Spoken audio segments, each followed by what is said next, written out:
പ്രതീകാത്മകമായി നെറ്റിയിൽ ചാരം പൂശി ക്രിസ്തുവിന്റെ പീഡാനുഭവ സ്മരണകൾ അയവിറക്കി വിശ്വാസികൾ 50 നോമ്പിലേക്ക് പ്രവേശിച്ചു.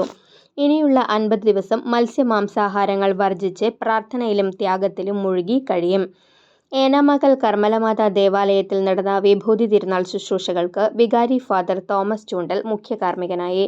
ട്രസ്റ്റിമാരായ KT Stephen, Princy Jaison, PC Joshy എന്നിവർ ആഘോഷങ്ങൾക്ക് നേതൃത്വം നൽകി. തൊയക്കാവ് തിരുഹൃദയ ദേവാലയത്തിൽ വിഭൂതി തിരുനാൾ ആഘോഷങ്ങളോടനുബന്ധിച്ച് കുരിശിന്റെ വഴിയും തുടർന്ന് വിശുദ്ധ കുർബാനയും നടന്നു. വികാരി ഫാദർ സെബി കാഞ്ഞിരത്തിങ്കൽ കാർമ്മികത്വം വഹിച്ചു.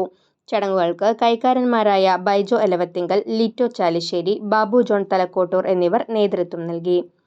കോട്ടപ്പടി സെന്റ് ലാസേഴ്സ് ദേവാലയത്തിൽ നടന്ന വിഭൂതി തിരുക്കർമ്മങ്ങൾക്കും വിശുദ്ധ കുർബാനയ്ക്കും അസിസ്റ്റന്റ് വികാരി ഫാദർ വിബി പുറത്തൂക്കാരൻ കാർമ്മികത്വം വഹിച്ചു. ഫാദർ ഷാജി കൊച്ചുപുരയ്ക്കൽ, കൈക്കാരന്മാരായ അലക്സ് ചീരൻ, മനീഷ് സുരേഷ്, ജോസി ചുങ്കത്ത്, സോണി തോമസ്, PRO ബിജു അന്തിക്കാട്ട് എന്നിവർ നേതൃത്വം നൽകി. പാവറട്ടി വിശുദ്ധ യൗസേപ്പിതാവിന്റെ തീർത്ഥകേന്ദ്രത്തിൽ നടന്ന പ്രത്യേക വിശുദ്ധ കുർബാനയ്ക്കും വിഭൂതി ശുശ്രൂഷയ്ക്കും വികാരി ഫാദർ ആന്റണി ചെമ്പകശ്ശേരി, അസിസ്റ്റന്റ് വികാരി ഫാദർ ഫ്രാങ്കോ ഫ്രോണിസ് ചെറുതാന്നിക്കൽ, ഫാദർ അമൽ ചാഴൂർ എന്നിവർ കാർമ്മികത്വം വഹിച്ചു. നോമ്പിന്റെ ഭാഗമായി വരും ദിവസങ്ങളിൽ പള്ളിയിൽ പ്രത്യേക കുരിശിന്റെ വഴിയും ധ്യാനവും ക്രമീകരിച്ചിട്ടുണ്ട്. വിഭൂതി ശുശ്രൂഷകളിൽ പങ്കുചേരാൻ ഇടവകയിലെ നിരവധി വിശ്വാസികൾ പള്ളിയിലെത്തിച്ചേർന്നു.